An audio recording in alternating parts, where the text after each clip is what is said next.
السلام علیکم۔ کراچی میں قتل کی نیت سے حملہ آور بیٹا باپ کے ہاتھوں قتل۔ باپ نے گھر والوں پر چھری اٹھانے پر 25 سالہ بیٹے کو قتل کر دیا۔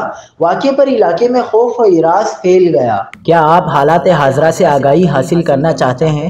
خبر کے پیچھے چھپے اصل حقائق جاننا چاہتے ہیں تو ابھی سبسکرائب کیجئے جلمل پاکستان کو اور ساتھ ہی گھنٹی کے نشان پر کلک کر دیں۔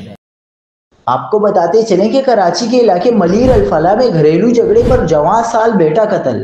22 سالہ شاہ حسن نے اپنے باپ کو مارنے کے لیے چھری اٹھا لی، جس پر مشتعل باپ نے جوابی وار کر کے اپنے بیٹے کو قتل کر دیا۔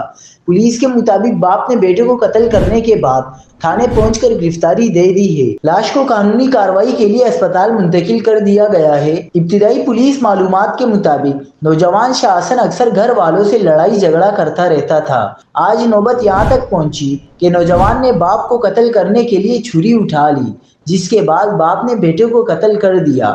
پولیس کے مطابق گھریلو جھگڑے پر باپ کی جانب سے بیٹے کو قتل کرنے کے اس افسوسناک واقعے کی مزید تحقیق کی جا رہی ہے۔